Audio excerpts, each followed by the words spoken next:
রাতারাতি কোটিপতি হওয়ার অন্ধ মোহ যে কতটা ভয়ানক হতে পারে তার নির্মম দৃষ্টান্ত দেখা গেল পিরোজপুরের মঠবাড়িয়ায়।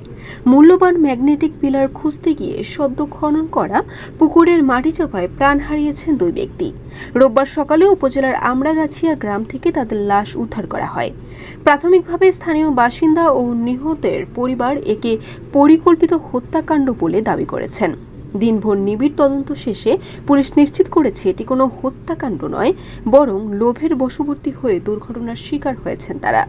নিহত ব্যক্তিরা হলেন আমড়াগাছিয়া গ্রামের মৃত নূর মোহাম্মদের ছেলে আব্দুর রশিদ এবং মোহাম্মদ কালু মিয়ার ছেলে মোহাম্মদ সাগর। পুলিশ ও স্থানীয় সূত্রে জানা গেছে, আমড়াগাছিয়া গ্রামের সদ্য খনন করা একটি পুকুরের তলদেশে মূল্যবান সীমানা পিলার লুকানো আছে। এমন গুজবে বা লোভে রাতে 4 ব্যক্তি সেখানে মাটি খুঁড়তে নামেন। গভীর গর্ত তৈরি করে খনন চলাকালে আচমকা উপর থেকে বিশাল মাটির স্তূপ ধসে তাদের উপর পড়ে। সঙ্গে থাকা অন্য সহযোগীরা দুজনকে জীবিত উদ্ধার করতে পারলেও আব্দুর রশিদ ও সাগর মাটির নিচে চাপা পড়ে ঘটনাস্থলেই মারা যান। চাঞ্চল্যকর বিষয় হলো, ঘটনার সময় সাগরের বাবা মোহাম্মদ কালু মিয়াও সেখানে উপস্থিত ছিলেন এবং তদন্ত কর্মকর্তাদের কাছে তিনি নিজেই এর সত্য স্বীকার করেছেন।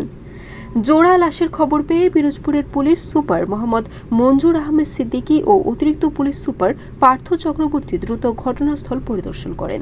তাদের উপস্থিতিতে জেলা পুলিশের বিভিন্ন গোয়েন্দা বিভাগ দিনভর তদন্ত শেষে নিশ্চিত হয়েছে ঘটনাটি কোনো হত্যাকাণ্ড নয়।